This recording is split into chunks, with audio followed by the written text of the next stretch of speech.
Pada pagi hari ini kau berbicara kembali kepada kami umat yang kau cintai, kau kasihi ini. Sampaikan pesan firman-Mu dan biar hati kami diubah lagi, makin serupa dengan Tuhan. Roh hikmat, wahyu, pengertian yang dari Tuhan diberikan untuk semua kami pada pagi hari ini, untuk mengenal Tuhan dengan lebih dalam lagi. Terima kasih buat pagi ini Tuhan. Kami bersyukur kepadamu. Roh Kudus, kau bersama dengan kami hari ini. Bekerja di tengah-tengah kami. Menjamah, membentuk kami, mengubah kami. Terima kasih Tuhan. Di dalam nama Tuhan Yesus kami berdoa. Dan semua yang percaya sama-sama katakan amin. Shalom saudara. Shalom saudara. Kita akan buka firman Tuhan sama-sama pagi ini. Di dalam Amsal pasal yang ke-18 ayat yang ke-14. Dari Amsal pasal yang ke-18 ayat yang ke-14. Orang yang bersemangat dapat menanggung penderitaannya, tetapi siapa akan memulihkan semangat yang patah. Dalam ayat ini Amsal ini perkataan tulisan dari seorang yang sangat berhikmat, yaitu Raja Salomo. Dia berkata bahwa siapakah yang bisa memulihkan orang yang sedang patah hati, atau orang yang sedang terluka, atau orang yang sedang tertolak hidupnya. Sehingga pada pagi hari ini saya akan bicara satu topik tentang rejection atau penolakan saudara. Penolakan atau rejection ini berarti to cast aside, atau dikesampingkan, atau di throw away, atau dicampakkan. Itulah arti dari kata orang itu ditolak. Dan setiap kita itu, semua manusia ternyata pernah mengalami penolakan saudara. Tidak ada orang yang tidak pernah ditolak hidupnya. Semua orang pernah, termasuk saya. Apakah dia itu orang yang kaya atau orang yang miskin? Apakah dia orang yang punya kedudukan yang tinggi atau punya kedudukan yang rendah? Pria atau wanita, orang dewasa atau anak-anak. Semua kita ini pernah ditolak. Buat ibu-ibu pernah ke pasar dan nawar barang. Ini berapa? 10.000. Bisa enggak 9.000? Enggak boleh. Itu penolakan yang halus saudara. Tapi hari itu saudara ditolak. Sebab minta nawar harganya enggak boleh saudara. Saudara yang pernah anak-anak pernah daftar ke sebuah sekolah. Engkau dites untuk masuk sekolah itu. Dan enggak keterima. Itu juga sebuah penolakan saudara. Saudara enggak kepilih untuk berangkat pertandingan. Enggak terpilih. Saudara ditolak. Saudara ingin masuk ke universitas, gak keterima, engkau ditolak. Itu dalam rangka penolakan yang kecil, yang halus saudara. Tapi ada penolakan-penolakan yang sangat besar mungkin. Waktu engkau, misalkan seorang pria pengen melamar, mendekati seorang wanita, ditolak, enggak mau. Kamu susah orang hidupnya, kamu miskin, kok gak mau sama kamu. Buat pria itu, laki-laki itu sangat sedih. Karena dia ditolak, sebab keadaannya. Semua orang di dunia ini pernah ditolak. Tapi yang terpenting adalah bukan penolakannya saudara. Tapi bagaimana engkau meresponi, bertindak ketika penolakan terjadi dalam kehidupan kita. Apakah engkau terus menyimpan rasa tertolak itu dalam hidupmu? Ataukah engkau membuat penolakan itu jadi sebuah batu loncatan yang sangat besar, sangat kuat dalam hidupmu. Untuk menjadi orang yang lebih baik lagi. Saya berdoa seluruh jemaat HTE dan yang streaming pada pagi hari ini. Ketika engkau ditolak, tidak menghentikan hidupmu. Tapi justru membuat engkau makin kejar Tuhan, cari Tuhan. Dan engkau makin jadi orang yang hebat, yang luar biasa. Seorang hamba Tuhan berkata, rejection atau penolakan adalah salah satu senjata setan yang sangat kuat. Yang dipakai untuk menghancurkan hidup kita. Sehingga kita tidak bisa mencapai destiny Tuhan. Betul saudara. Penolakan adalah salah satu senjata setan yang paling besar. Untuk membuat orang tidak sampai pada destiny-nya. Sebab ketika kau ditolak, disingkirkan. Engkau berkata ya sudah, gak usahlah. Aku tidak akan mengejarnya. Dan disitulah engkau gagal mengerjakan destiny Tuhan. Thomas Alva Edison. Waktu dia kecil dikatain sama gurunya, kamu idiot. Bukan cuma bodoh loh saudara, kamu idiot. Tapi bersyukur ada orang tua, ibunya yang berkata, enggak, kamu anak yang cerdas. Gurunya berkata, kamu idiot, keluarin dari sekolah. Ibunya diundang, anak ini terlalu bodoh masuk sekolah. Kami akan mengeluarkan dia. Dan dikeluarin. Tapi ibunya ngomong sama dia, kamu anak yang pandai, kamu anak yang pinter, kamu anak yang hebat. Anak yang pernah ditolak di sekolah dan dengan dikatakan idiot itu, waktu dia mau berjuang mengatasi semua keadaannya, dia menjadi penemu bola lampu ini loh saudara. Yang hari ini nyala semua ini, sebab ada satu orang yang pernah menemukan, pernah ditolak di sekolah, tapi dia bisa mengatasi penolakannya. Setiap kali engkau bisa mengatasi penolakanmu, engkau sedang menemukan sesuatu penemuan yang ajaib yang besar. Amin. Di tempat ini saya berdoa, semua kita kalau engkau ditolak, berjuang dan jangan putus asa. Dan engkau akan menemukan sebuah penemuan yang ajaib. Mungkin gak sehebat Thomas Alva Edison yang nemu bola lampu. Tapi kau bisa menemukan penemuan-penemuan yang lain. Jangan ada orang yang destininya berhenti, destininya rusak gara-gara engkau ditolak. Di Alkitab ini ada banyak orang yang ditolak hidupnya. Kita lihat orang yang pertama, dia adalah Musa. Musa ini orang yang tertolak hidupnya loh saudara. Kenapa? Sebab satu kali Musa ini dia membunuh seorang mandor Mesir, dibunuh saudara. Sebab Musa membela bangsanya, dia menolong bangsanya. Tapi apa yang terjadi dengan hidup Musa? Ketika kakeknya yaitu Fir'aun, sebab Musa ini diangkat anak oleh putri Fir'aun. Anaknya Fir'aun angkat dia anak. Ketika kakeknya Fir'aun mendengar kabar bahwa cucu angkatnya yaitu Musa membunuh mandor Mesir. Apa yang dikerjakan oleh Fir'aun? Dia berkata, aku akan bunuh Musa. Musa mungkin merasa aku ini cucunya loh. Yang dari kecil dijaga di istana. Aku jadi bagian dari istana. Walaupun anak angkat tapi aku ini keluarga kerajaan. Tapi hari itu saudara, Fir'aun berkata, aku akan bunuh Musa. Itu penolakan yang paling berat, yang paling sukar. Bagaimana mungkin opanya sendiri, kakeknya mengejar dia dan mau membunuh dia. Dan Musa harus lari meninggalkan Mesir ke tanah Midian saudara. Sebab hari itu dia ditolak. Setelah sekian lama dia balik lagi disuruh Tuhan melepaskan bangsa Israel. Sekali lagi Fir'aun berkata, kamu tidak bisa membawa bangsa ini keluar. Mereka dalam kuasaku. Dan Fir'aun menolak untuk melepaskan bangsa Israel. Ditolak sekali lagi. Bukan cuma Fir'aun, tapi seluruh bangsanya. Waktu hari itu Fir'aun menekan orang Israel. Membuat pekerjaan mereka makin sukar. Orang-orang Israel yang mau dilepaskan Musa. Ketemu Musa dan mereka marah. Engkau memberikan pisau kepada Fir'aun untuk membunuh kami. Engkau jahat Musa. Dan seluruh bangsa Israel begitu marah. Sekali lagi Musa ditolak. Apakah dia menyerah dan berhenti? Untuk apa aku melepaskan bangsa ini? Mereka saja menolak aku. Fir'aun menolak aku. Untuk apa aku melepaskan? Kalau hari itu Musa menyerah. Dan dia berputus asa. Dan dia ditolak. Dan dia merasa aku disakiti, dilukai. Dan dia mundur. Destiny menjadi seorang pemimpin Israel akan hilang dari hidup Musa. Betul saudara. Penolakan adalah senjata yang paling besar yang setan sedang pakai dalam hari-hari ini.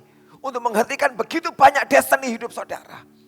Tapi kalau engkau bisa menabrak semua tantangan itu saudara. Menabrak halangan itu. Tuhan akan angkat engkau pada destinimu yang sempurna dan utuh. Musa berhasil melewatinya.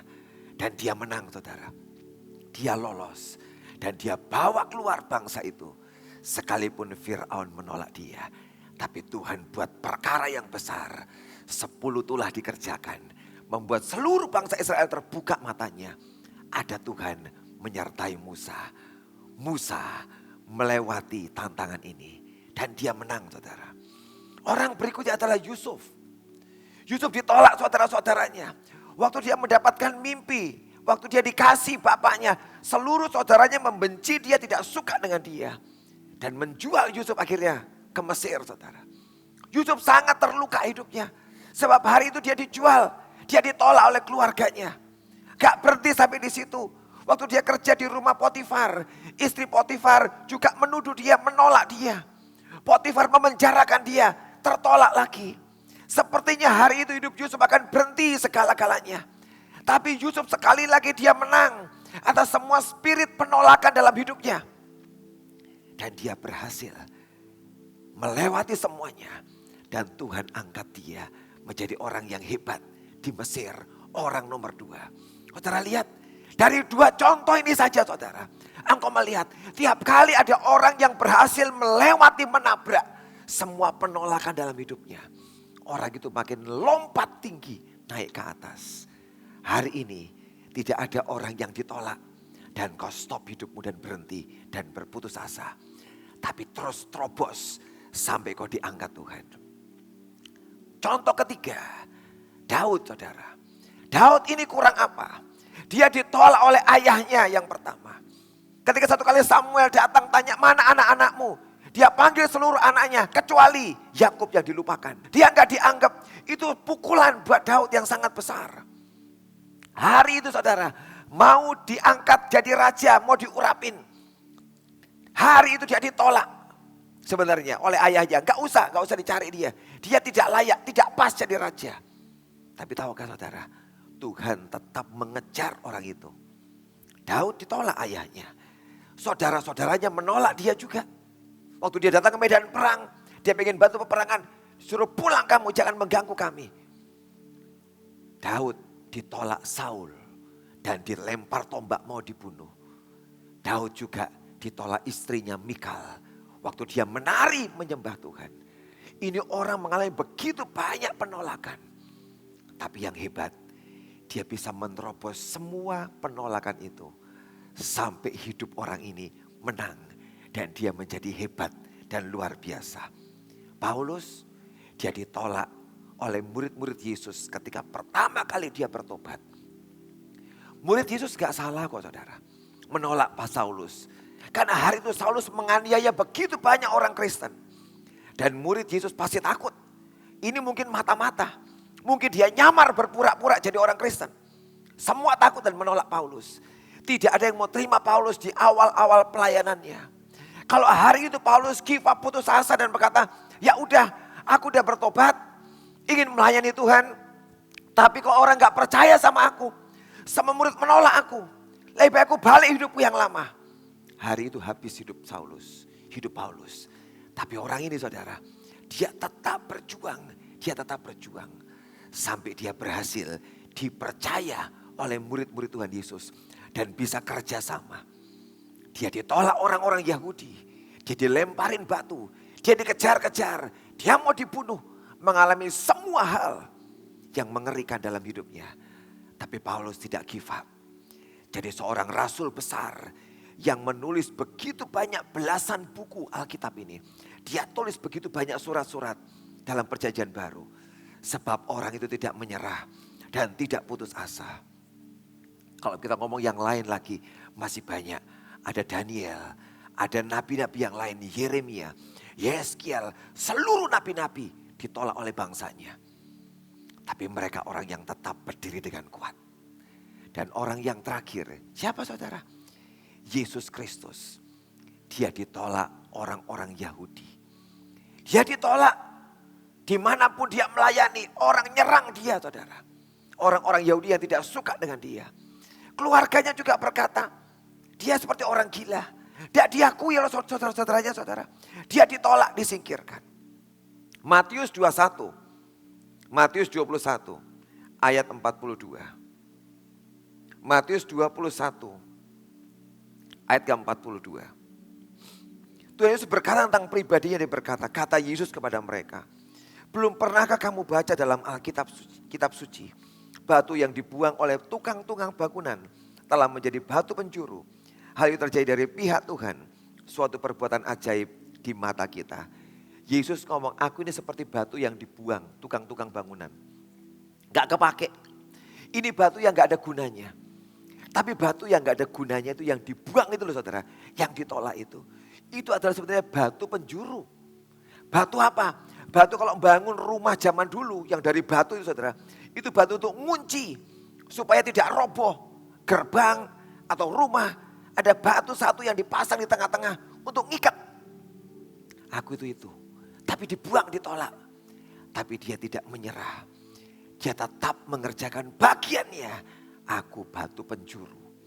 Aku ada untuk mengunci sebuah rumah dan sebuah bangunan supaya tidak roboh. Loh saudara, Yesus ditolak. Yohanes 1 ayat 11 berkata, dia datang kepada milik kepunyaannya, tapi kepunyaannya menolak dia. Yesus aja yang hebat, tidak kebal dengan penolakan. Tapi Yesus juga tidak pernah menyerah. Ditolak satu kota, ditolak keluarganya, ditolak di kampungnya. Tetap dia kerja terus melayani dan tidak pernah putus asa. Kalau orang-orang hebat ini aja pernah ditolak, apalagi kita. Tapi hari ini saudara, responmu kalau engkau ditolak, jangan pernah menyerah. Engkau harus nerobos, maju terus. Penolakan itu sangat berbahaya. Itu bukan cuma perasaan loh saudara. Tapi ada spirit, ada roh. Rejection spirit. Roh penolakan yang masuk. Itulah kenapa kalau orang tertolak itu. Hidupnya sangat mengerikan saudara. Bisa sangat kacau hidupnya. Bukan sekedar sebuah perasaan. Kalau perasaan jengkel gampang hilangnya. Tapi orang-orang yang mengalami penolakan dalam hidupnya. Tidak bisa begitu gampang orang itu sembuh dari keadaannya. Sebab itu bukan sekedar perasaan. Tapi ada roh di belakang yang bekerja. Yang terus siang dan malam 24 jam. Akan terus ngomong dalam hidup saudara. Betul saudara? Yang pernah mengalami penolakan. Engkau tahu ada yang ngomong sama kau di hatimu, di telingamu. Terus ngomong di pikiranmu. 24 jam. Kamu gak disukai. Kamu dibenci. Kamu ditolak. Terus ngomong. Sampai orang itu benar-benar mempercayai. Apa yang dia dengarkan di pikiran dan di hatinya. Dan orang itu ujungnya menjadi keracunan hidupnya. Sebab semua perkataan penolakan. Sebab itu bukan sekedar sebuah perkataan. Tapi ada spirit yang menungganginya. Yang ingin merusak, menghancurkan destiny kita. Dan orang yang terus ditolak hidupnya. Orang itu bisa berujung pada kematian saudara. Ini bukan berlebihan. Orang yang ditolak saudara. Bisa berujung pada kematian. Bisa yang pertama kematian secara spiritual rohani. Tapi yang kedua bisa kematian secara fisik. Ada begitu banyak orang-orang yang mati bunuh diri hari-hari ini. Sebab mereka ditolak dan disingkirkan. Banyak sekali. Karena itu kita tidak mau mengalami itu saudara. Bahkan kematian spiritual jangan pernah izinkan kita alami dalam hidup kita. Kita buka 2 Samuel 16 ayat yang ke-23. 2 Samuel pasal yang ke-16 ayat yang ke-23. Kisah tentang orang yang hebat. 2 Samuel 16, 23. Pada waktu itu nasihat yang diberikan Ahitofel adalah sama dengan petunjuk yang dimintakan daripada Allah. Demikian dinilai setiap nasihat Ahitofel baik oleh Daud maupun oleh Absalom. Ada seorang penasihat raja yang bernama Ahitofel. Ini penasihat yang hebat saudara. Daud minta orang ini menasihati dia menjadi penasihat kerajaan. Saudara ingat Daud itu orang hebat tuh. Dia orang yang peka dengan Tuhan. Dia orang yang berhikmat. Dia orang yang luar biasa. Itu Daud saudara. Kalau sampai dia minta Ahitofel memberikan nasihat kepadanya. Tentu Ahitofel ini secara rohani tidak akan dibawanya Daud. Betul? Kalau di bawahnya Daud ngapain dia minta nasihat pada orang yang di bawahnya.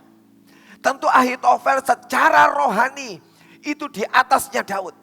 Yang kedua, secara hikmat, pengetahuan, pengertian di atasnya Daud. Dan yang ketiga, secara kepekaan, ketajaman di atasnya Daud. Maka Daud minta nasihati aku. Kalau kau dapat sesuatu dari Tuhan ngomong kepada aku. Jadi kita tahu. Ahitofel gambaran seorang penasihat yang hebat. Yang secara standar rohani. dan kecerdasan secara manusia, dia di atasnya Daud. Dan orang ini betul saudara, selama bertahun-tahun Daud memerintah, Ahitofel memberikan semua nasihat. Dan Alkitab berkata, nasihat yang dimintakan itu selalu sesuai dengan apa yang Tuhan inginkan. Artinya orang ini gak pernah miss, gak pernah salah. Apa yang dia berikan kepada Daud tepat. Hikmatnya tapi juga ketepatan dengan apa yang Tuhan inginkan. Tapi apa terjadi saudara dengan orang ini? Satu kali Daud ini lari meninggalkan istana. Sebab Absalom memberontak. Dan Daud meninggalkan istana. Dan penasehat ini tetap tinggal di istana. Sebab dia ingin menikmati kenyamanan. Padahal ini penasehat tuh saudara. Harusnya dia ikut keluar bersama dengan Daud meninggalkan istana. Sebab dia adalah orang kepercayaan Daud. Tapi hari itu dia tinggal di istana.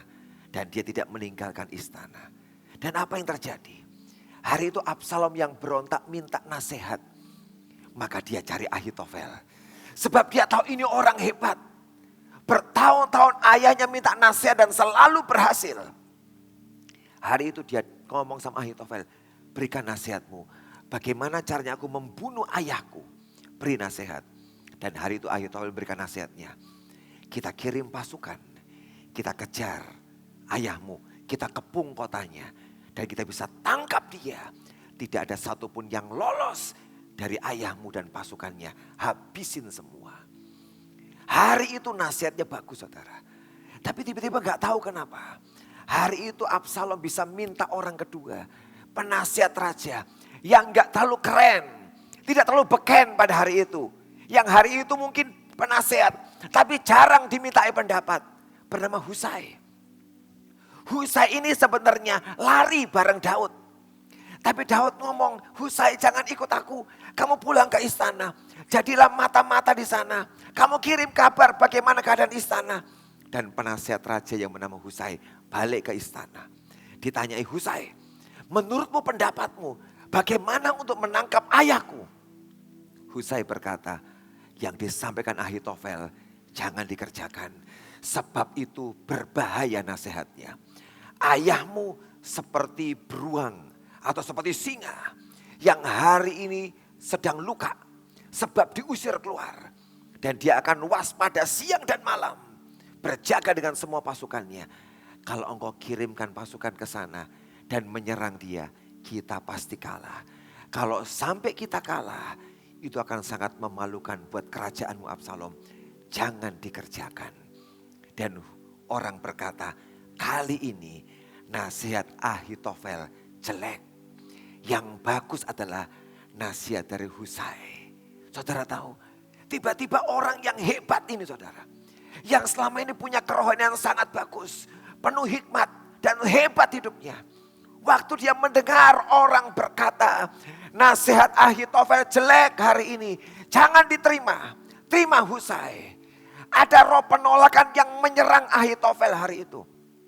Dan hari itu dia sangat terpukul. Sebab dia ditolak. Bukan cuma ditolak. Tapi dia dikompar, dibandingkan pada hari itu. Dengan orang lain. Dan apa yang dibuat saudara. Oleh orang itu saudara. Ketika dia dibandingkan. Apa yang dia buat. Hari itu di 2 Samuel 17:23. 2 Samuel pasal 17 ayat ke-23. Ketika dilihat Ahitofel bahwa nasihatnya tidak dipedulikan, dipasangnyalah pelana keledainya. Lalu berangkatlah ia ke rumahnya, ke kotanya. Ia mengatur urusan rumah tangganya, kemudian menggantung diri. Demikianlah ia mati. Lalu ia dikuburkan dalam kuburan ayahnya. Cuma sekali tok loh saudara. Sepanjang hidupnya dia sukses, dia berhasil memberi nasihat. Cuma sekali tok hari itu ditolak. Kurang bagus. Apa dia kerjakan? Dia urus urusannya. Kalau punya utang bayar semua. Ada tagihan-tagihan belum dibayar dia kerjakan. Ngomong sama istri, rekeningku sekian, sekian, selesai. Gantung diri dan mati. Kenapa hari itu dia tidak bisa menasihati dirinya sendiri? Kenapa orang yang berhikmat ini tidak ngomong buat dirinya hari itu? Jangan gantung diri. ora opo-opo. Wong kamu ada ratusan kali, ribuan kali berhasil. Cuma hari ini tok kamu ditolak, ora opo-opo. Harusnya orang yang berhikmat ini memberi nasihat buat dirinya sendiri. Tapi hari itu enggak, saudara. Dia gagal. Kenapa?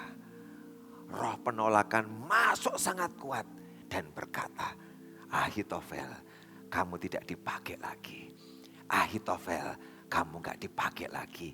Hari ini kamu habis, kamu selesai. Tidak dipakai lagi. Dan pikiran perasaan itu terus kejar dia. Gak kuat, saudara. Dia gantung diri, mati hari itu. Cuma sekali loh penolakannya, mati. Alkitab berkata, satu kali saya di serapat di doa staff di kantor. Seorang teman bagus sharing tentang kita harus menawan pikiran kita. Menawan pikiran kita. Betul, waktu dia sharing Tuhan ngomong sama saya. Dia tidak nyampaikan, dia cuma pakai ayat itu, dia cerita yang lain. Tapi Tuhan ngomong pribadi kepada saya. Betul, semua kita perlu menawan pikiran kita. Artinya apa? Memenjara pikiran kita. Pikiran kita harus dipenjara. Kenapa, saudara? Sebab pikiran kita ini melayang kemana-mana, betul? Lebih cepat dari Google, pikiran kita loh. Lebih cepat dari cahaya matahari, kecepatan sinar. Lebih cepat pikiran kita. Kalau saudara ngalami sesuatu, pikiran kita akan panjang banget kemana-mana. Liar banget. Perlu ditawan. Hari itu Ahitofel, waktu ditolak langsung mikir, wah dipecat aku. Waduh dia dipecat, gak punya kerjaan. Wah bangkrut, aku dikeluar dari istana. Tiba-tiba semua pikiran itu masuk dalam hidup Ahitofel. Bunuh diri, saudara. Pikiran saudara, kalau tidak engkau tawan, kau kendalikan, dan ditundukkan di bawah pikiran Kristus. Ini pikiran akan melayang kemana-mana. Dan itu yang membuat banyak orang yang pengen mati dan bunuh diri. Kayak Ahitofel. Sebab pikirannya terlalu jauh, saudara. Padahal cuma ditolak satu kali. Biarkan pikiranmu tidak melayang kemana-mana. Tiap kali mengalami penolakan, tundukkan pikiranmu berkata, tidak apa-apa. Masih ada Tuhan yang menerima hidupku. Amin. Lebih baik diterima Tuhan ketimbang manusia terima dan Tuhan menolak, saudara. Betul? Orang ini gagal, saudara. Orang yang kedua yang gagal, dia adalah Saul, saudara. Saul ini adalah orang yang gagal juga, saudara. Untuk terima penolakan. Dan orang ini begitu takut dengan penolakan. Dan akibat hidupnya benar-benar hancur dan ditolak Tuhan. 1 Samuel 15. 1 Samuel 15. Ayat yang ke-30, saudara. 1 Samuel 15:30. Tetapi kata Saul, aku telah berdosa. Tetapi tunjukkanlah juga hormatmu kepadaku sekarang di depan para tua-tua bangsaku dan di depan orang Israel. Kembalilah bersama-sama dengan aku, maka aku akan sujud menyembah kepada Tuhan Allahmu. Hari itu Saul itu salah, saudara. Dia berdosa kepada Tuhan. Sebab hari itu Samuel berkata, kamu ini jangan bawa korban dulu, tunggu dulu. Tapi hari itu Saul tidak mau mentaati Tuhan. Saul disuruh juga perang dan bunuh semua binatang dan rajanya. Dia tidak kerjakan lagi. Sampai hari itu Samuel datang dan ngomong, Saul, kamu tidak mau kerjakan itu ya. Kamu berdosa pada Tuhan. Saul ngaku, betul aku dosa. Tapi gini, Samuel jangan pergi tinggalin aku. Dan dia pegang jubah Samuel, jangan pergi tinggalin aku. Jangan nolak aku, betul aku salah. Jangan nolak aku, jangan permalukan aku di depan seluruh rakyat. Kalau mereka lihat engkau nolak aku, ninggalin aku ini malu loh. Jangan kerjakan. Dia ngomong ada Samuel sampai akhirnya Samuel berkata, ya aku tidak pergi. Samuel tinggal hari itu. Ini orang yang salah. Dan dia begitu takut untuk ditolak. Sebab memang Saul ini hidupnya berkali-kali ditolak kok, saudara. Ketika pertama kali dia mau diangkat, dinobatkan menjadi raja. Ada orang-orang Dursila yang tidak suka dengan dia. Berkata, siapa Saul? Kami tidak akan pergi perang bersama dengan dia. Dan Alkitab menulis Saul pura-pura tuli, tidak mendengar perkataan mereka. Sebab hari itu ada begitu banyak orang yang menolak dia untuk jadi raja. Itu yang Saul alami. Dan itu keadaan terus mengejar dia. Tidak hilang saudara. Perasaan itu terus mengikuti Saul, mengejar Saul. Dia selalu merasa jangan sampai aku ditolak. Jangan sampai aku ditolak. Sampai dia rela mengerjakan apapun juga. Demi dia diterima. Orang yang tertolak itu saudara. Dia akan coba buat apapun juga. Supaya dia diterima. Bahkan mesti berbuat kepura-puraan begitu banyak. Supaya diterima. Orang-orang yang ditolak itu akan berbuat apapun juga. Sampai dia rela ngabisin duitnya, ngasih orang. Supaya orang kata, oh dia baik. Dia rela utang, ngasih orang-orang duit. Supaya orang menerima dia. Dia mau kerjakan apa saja saudara. Supaya dia diterima orang. Salah. Yang sedang kau kejar adalah engkau diterima dan berkenan di hadapan Tuhan. Bukan di hadapan manusia. Kalau engkau ingin mengejar memuaskan semua manusia. Engkau tidak akan pernah puas. Betul? Dan engkau tidak pernah bisa menyenangkan seluruh orang saudara. Gak pernah bisa. Tapi targetnya Saul. Dia pengen selalu menyenangkan orang. Sebab dia takut ditolak. Kenapa? Dia punya background masa lalu yang tertolak. 1 Samuel 16 ayat yang pertama. Berfirmanlah Tuhan kepada Samuel. Berapa lama lagi engkau berduka cita karena Saul? Bukankah ia telah kutolak sebagai raja atas Israel? Isilah tabung tandukmu dengan minyak dan pergilah. Aku mengutus engkau kepada Isai orang Betlehem itu. Sebab di antara anak-anaknya telah kupilih seorang raja bagiku. Endingnya apa saudara? Orang yang cuma pengen menyenangkan manusia dan tidak cari perkenan Tuhan. Ditolak Tuhan. Dia berkata, Saul, kamu terus mengejar perkenanan manusia. Dan ditolak saudara. Dan Tuhan angkat Daud menjadi orang yang dia pilih. Jangan sampai gagal. Padahal Saul ini orang dipilih Tuhan loh saudara. Tuhan mengasihi mencintai Saul. Tuhan pengen orang ini diangkat tinggi. Dan ditetapkan Tuhan menjadi raja sampai selama-lamanya. Tapi hari itu dia gagal mengerjakan apa yang Tuhan inginkan dalam hidupnya. Gara-gara apa saudara?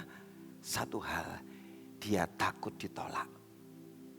Hari ini kalau engkau ditolak, jangan sampai destiny dalam hidup saudara menjadi gagal. Tapi ada satu orang di Alkitab ini yang berhasil melewati semua penolakan sangat keras. Tapi dia berhasil, namanya Yefta saudara. Hakim-Hakim pasal yang ke-11 ayat 1 sampai dengan ayat yang ketiga. Hakim-Hakim pasal 11 ayat 1 sampai dengan ayat yang ketiga. Adapun Yefta orang Gilead itu adalah seorang pahlawan yang gagah perkasa. Tapi ia anak seorang perempuan sundal. Ayah Yefta ialah Gilead. Juga istri Gilead melahirkan anak-anak lelaki baginya. Setelah besar anak-anak istrinya ini maka mereka mengusir Yefta katanya kepadanya. Engkau tidak mendapat milik pusaka dalam keluarga kami. Sebab engkau anak dari perempuan lain. Maka larilah Yefta dari saudara-saudaranya. Dan diam di tanah Tob. Di sana berkumpullah kepadanya petualang-petualang yang pergi merampok bersama-sama dengan dia. Yefta contoh yang paling bagus. Orang yang ditolak tapi berhasil menerobos dengan hebat, dengan luar biasa. Orang ini adalah anak pelacur. Di keluarganya disingkirkan. Semua saudaranya karena ini Gilead punya beberapa istri. Dan masing-masing punya anak. Waktu dia punya istri lain, dia itu seorang pelacur. Namanya Yefta ini ditolak oleh keluarganya. Kami tidak ngakui dia sebagai keluarga. Mungkin ayahnya juga tidak terlalu suka dengan dia. Dan anak ini hidupnya sangat tertolak. Walaupun orang ini punya skill yang hebat. Sebab penolakan itu dia disingkirkan, dia lari. Bergaul dengan para perampok. Betul saudara? Kalau engkau ditolak, engkau akan cari kelompok yang terima engkau. Siapa yang bisa terima aku ya? Kadang-kadang orang pergaulannya, hidupnya kacau berantakan. Karena cuma kelompok itu yang mau terima dia. Dia akan gabung ke sana saudara. Sebab dia ditolak. Saudara kalau kau ditolak itu sangat berbahaya loh saudara. Sebab akan cari orang-orang. Pasti dia orang baik. Pasti orang-orang yang salah. Orang-orang yang kacau. Yang berantakan. Yang terima engkau. Hari itu Yefta bergaul dengan semua perampok-perampok. Hidupnya bukan tambah baik, hidupnya tambah kacau saudara. Tapi bersyukur saudara, orang yang kacau jadi ditolak ini, di tengah semua kondisi yang sangat berat, dia bisa menerobos. Sebab satu kali diberi kesempatan oleh Tuhan. Orang Israel diserang musuh dan mereka tidak berdaya melawan musuh. Orang-orang cari siapa yang paling berani. Dia temukan Yefta, perampok ini pasti berani. Didatangin, Yefta mau gak tolong bangsa kita, membela kami karena kau orang pemberani. Yefta cari Tuhan hari itu.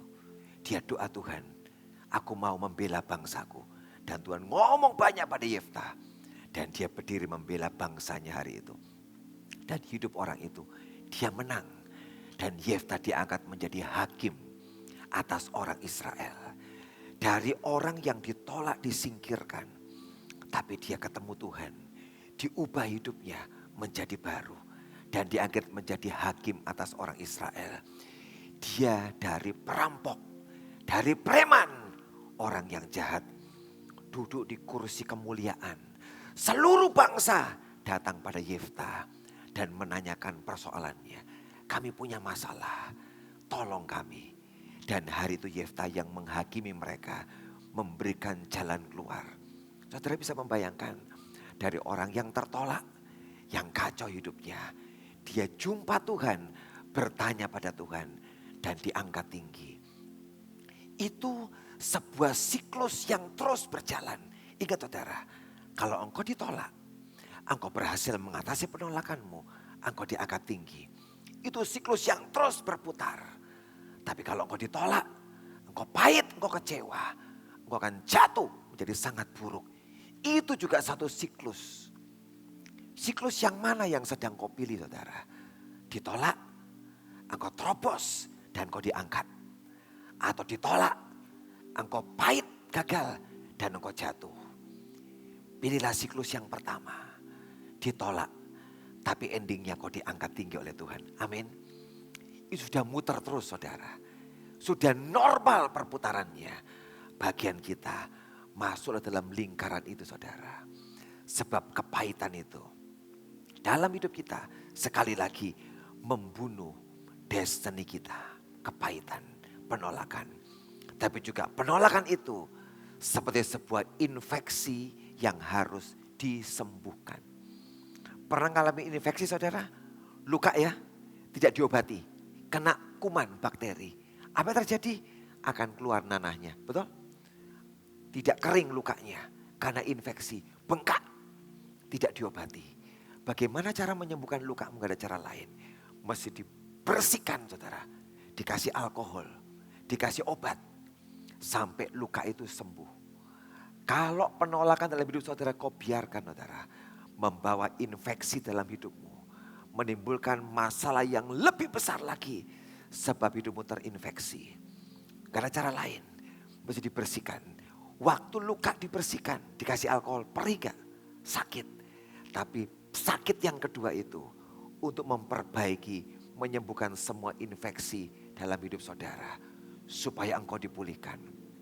Hari ini tidak ada orang yang hatinya tertolak. Dan engkau jadi pahit. Ditolak. Jadilah lebih baik. Amin. Saudara, gereja kita juga mengalami kok saudara. Penolakan, betul? Ditolak, saudara ditolak juga mungkin. Kalai penolakan. Tapi tahukah saudara, tetap kita bertahan. Dan tidak boleh pahit. Satu kali saya diomongin Tuhan, dinasihati sangat bagus oleh Tuhan. Dinasihati sangat bagus. Saya ingat apa yang dia katakan pada saya. Satu kali dia ngomong, Victor, hatimu tidak boleh pahit. Walaupun kau mengalami semua penolakan, kamu tidak boleh pahit. Sebab kalau hatimu pahit, untuk apa kamu melayani aku? Loh betul saudara. Untuk apa kamu di mimbar ini dengan hati yang pahit. Dan kamu khotbah yang kamu sebar racun. Kalau kamu pahit hidupmu, yang sedang kamu omongkan semua kepahitan. Dan orang yang ada cuma dapat keracunan. Sebelum hatimu pahit, engkau mesti tinggalkan tempat ini. pergi tinggalkan sebelum hatimu pahit. Itulah saudara yang memberikan kekuatan buat saya. Iya Tuhan, aku berani Tuhan meninggalkan tempat yang lama. Sebab dia ngomong, sebelum kamu dipahitkan dan kamu meracuni banyak orang, tinggalkan tempat ini. Katakan, ya Tuhan, aku mau. Hari ini saudara, biar tidak ada orang yang tertolak. Sebab kau sedang menyimpan racun di sini. Bereskan hidupmu, bersihkan hidupmu. Amin. Tutup Alkitab saudara. Kita berdiri sama-sama saudara.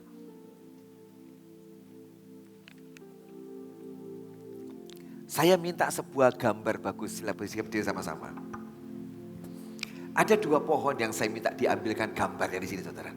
Ini pohon menggambarkan hal yang bagus. Yang satu beringin, satu pohon mangga. Satu kali ada seorang anak muda saudara. Yang datang ke kantor gereja. Datang ke kantor gereja sebab anak muda ini tertolak hidupnya. Dia ngomong dengan pendetanya, Pak Pendeta, hari ini aku mau pamitan dengan gereja. Karena aku ini berusaha untuk melayani di gereja. Tapi orang gak suka sama aku. Aku coba buat ini, orang gak suka sama aku. Orang menolak aku, bahkan orang ngomong jelek tentang aku di belakang. Dan hari ini hari terakhir aku di gereja ini. Aku pamitan, mau pindah gereja. Pak Pendetanya bingung saudara. Kayak saya juga kadang-kadang bingung. Kalau ada yang datang sama saya ketemu, Pak saya mau gini, saya tuh kadang-kadang bingung gak punya jawaban. Tapi hari itu yang luar biasa, Tuhan sumber hikmat. Tiba-tiba Pak Pendeta ini ngomong dengan jemaat itu, anak muda, kamu lihat ke jendela itu. Di luar lihat keluar. Dan anak muda itu lihat keluar dari jendela itu. Dan yang dia lihat adalah dua pohon ini saudara. Dia lihat keluar jendela. Dia ditanyakan oleh pendeta ini, kamu lihat apa? Lihat ada dua pohon. Pohon apa di sana? Ada beringin, ada pohon mangga. Ya, coba perhatikan lagi, sekali lagi. Ada apa dengan dua pohon itu? Oh, pohon beringinnya bagus. Bagus. Di sekitarnya ada rumput yang hijau yang sangat bagus. Terus satunya pohon mangga. Ada apa di pohon mangga itu? Dia ngomong, di pohon mangga itu di bawahnya penuh dengan batu-batu. Dan di bawah pohon mangga itu banyak ranting-ranting mangga yang patah. Pendeta itu berkata, bagus. Mengapa pohon beringin itu bersih? Tidak ada batu, tidak ada batang yang patah. Sebab orang tidak bisa mengambil apa-apa dari pohon itu. Orang tidak menginginkan apa-apa dari beringin itu. Tapi dengan mangga itu yang ada buahnya di pinggir jalan, orang inginkan banyak. Waktu orang lihat ada mangga di sana, ingat zaman kecil, aku ambil batu, mbok balang pohonnya ya, supaya mangganya jatuh toh. Masa kecil di sini tidak ada, pasti baik-baik semua, orang terhormat. Tapi zaman dulu saya juga pernah kok, tenang aja, pohon jambu saya lempari batu. Saya coba pakai caranya jambunya jatuh saudara. Dilempari batu. Akibatnya apa? Carangnya ada yang patah. Dan banyak batu di sekitar pohon itu. Kenapa? Sebab dia punya sesuatu. Dan sebab dia punya sesuatu, orang pengen ambil apa yang dimiliki itu. Itulah kenapa orang ngomongin, orang menolak dia. Tiap kali orang menolak saudara, ingat saudara, dia pengen sesuatu yang ada dalam hidup saudara. Sebab engkau punya sesuatu yang orang lain inginkan. Itulah kenapa dia menolak engkau. Dia lempari engkau dengan batu-batu. Supaya yang kau punya jatuh dan dia ambil. Penolakan biasa saudara dalam hidup kita. Sebab engkau punya yang spesial. Kalau gak punya apa-apa, kayak beringin ini, enggak akan ditolak kok saudara. Tidak akan ditolak. Orang mau dapat apa dari beringin ini saudara? Cuman entok angker tok saudara, angker. Ya kan? Gak dapat apa-apa. Tapi yang sana penuh dengan buah. Hari ini saya berdoa, tenanglah. Kalau engkau ditolak, artinya engkau punya sesuatu yang berharga. Yang orang lain inginkan ambil. Tenang, amin. Tenang, saya punya banyak yang berharga. Kalau orang tolak saya tahu. Banyak arti yang berharga, sampai banyak yang menolak. Kalau kau ditolak, engkau punya banyak yang berharga yang orang inginkan. Amin. Hari ini ditolak, hadapi sampai kau diangkat tinggi. Itulah putaran hidup kita, saudara. Itulah siklus kita. Tidak ada orang yang pahit seperti Ahitofel, yang pahit dan dia gantung dirinya dan mati. Tidak ada. Jadilah seperti Yefta, seperti Daud, seperti Musa, seperti Yesus. Dia tuntaskan destininya dengan sangat luar biasa. Amin. Tuhan Yesus, terima kasih buat hari ini Tuhan. Kami bersyukur buat hari ini Tuhan. Buat pesan firman Kau sampaikan buat kami. Tidak ada orang yang fail, gagal seperti Ahitofel. Setiap kami akan diangkat tinggi oleh Tuhan. Semua kami pasti melewati penolakan. Tapi kita tidak mau untuk gagal. Kalau engkau belum dipilih hari ini, masih ada waktu lain engkau untuk dipilih. Kalau engkau belum diangkat hari ini, ada satu hari engkau akan diangkat oleh Tuhan. Kalau hari ini kau belum berhasil, ada satu hari di mana kau berhasil. Ikuti terus Tuhan. Jangan pernah menyerah. Ikuti Dia, ikuti Dia. Terima kasih Bapak, terima kasih. Terima kasih Tuhan, terima kasih. Terima kasih. Kita naikkan pujian, satu pujian. Tuhan Yesus Engkau baik Tuhan. Tuhan Yesus Engkau baik. Bapa Engkau sungguh baik. Kasih-Mu melimpah di hidupku.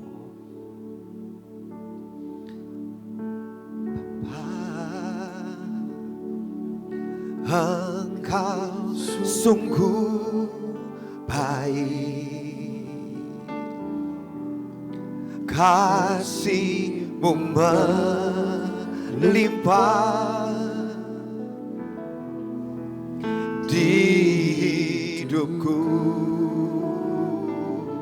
Bapa, aku berterima kasih. Bapa,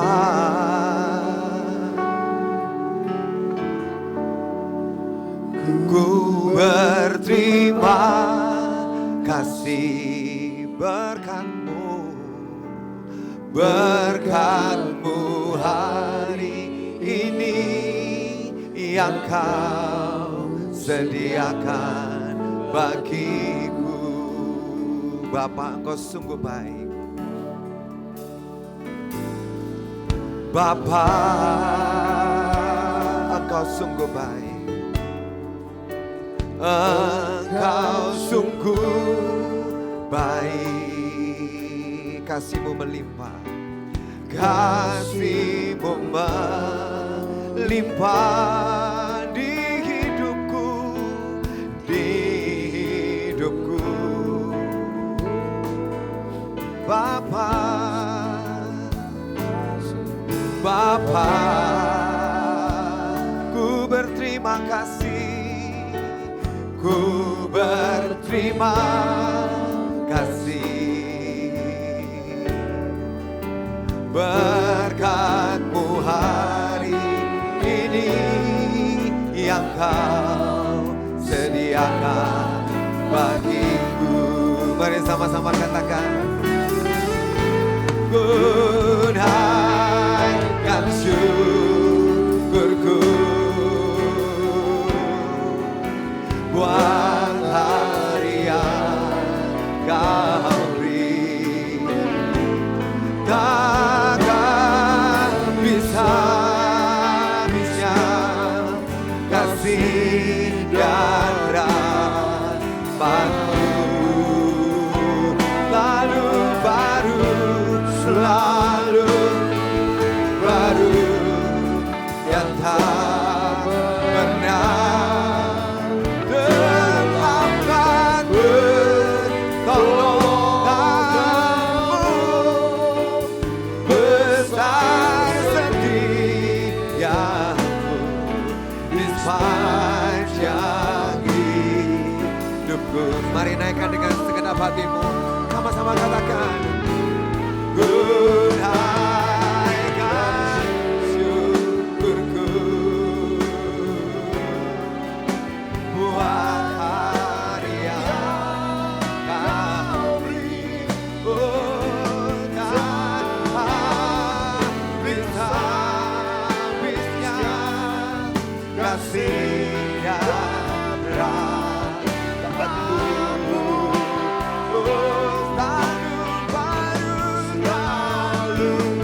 baru. Artinya apa? Dia tidak pernah memberikan penolakan buat hidup kita, saudara. Selalu dia berikan sesuatu yang baru setiap hari dalam hidup kita. Tapi Pak, kenapa Tuhan ngomong tentang Raja Saul? Aku menolak Saul. Bukan Tuhan yang menolak Saul, saudara. Saul lah yang menolak Tuhan. Bukan Tuhan menolak Saul, saudara. Saul yang menolak Tuhan. Dia tidak mendengar apa yang Tuhan katakan. Dia tolak Tuhan. Akhirnya Tuhan yang mundur dari Saul. Sepertinya Tuhan yang menolak Saul. Bukan. Saul yang menolak dia. Dia tidak pernah menolak kita, saudara. Hari ini jangan pernah tolak Tuhan. Kalau engkau terus dikuasai dengan semua roh penolakan, ujung hidup kita akan menolak dia. Dan tidak percaya lagi dengan ucapan dan perkataannya. Kau tolak dia. Hari ini kau masih selesai, saudara, dengan urusan yang satu ini. Jangan sampai kau menolak dia. Dan ujungnya Tuhan seakan-akan menolak saudara. Saya mau doakan saudara pada hari ini. Aku yang hari ini kau ngalami Tuhan, aku ditolak. Aku alami banyak hal di keluargaku, di pekerjaanku, di pelayanan. Dimanapun aku rasakan itu ganggu aku. Bahkan 24 jam terus mengganggu pikiran dan perasaanku. Jujur hari ini, supaya luka itu tidak menimbulkan infeksi, supaya segera sembuh hari ini. Kau yang tahu keadaanmu boleh angkat tangan. Saya mau doakan hari ini Tuhan Yesus. Kau lihat tangan-tangan yang diangkat pada hari ini. Semua kami ini sering ditolak Tuhan. Saya berdoakan buat kami yang angkat tangan dari tolong kami Tuhan. Bapak yang baik, Kau yang tolong kami Tuhan. Hari ini kami tahu Engkau tidak pernah menolak hidup kami Tuhan. Engkau mengasihi, mencintai kami dan tidak pernah menolak kami. Kalau kami ditolak hari ini kami akan menghadapinya. Kami memutuskan tidak akan pahit dan tertolak dan tidak marah. Kami akan mau makin cari Tuhan sungguh-sungguh. Sampai kami tahu siklus yang terakhir terjadi dalam hidup kami. Seperti Daud yang diangkat tinggi, Yefta yang diangkat tinggi, Daniel yang diangkat tinggi, Yusuf yang diangkat tinggi. Dan semua orang-orang yang diangkat tinggi. Sebab mereka berhasil mengalahkan penolakan mereka. Hari ini Tuhan, hamba doakan buat kami semua, kami menang di dalam nama Yesus.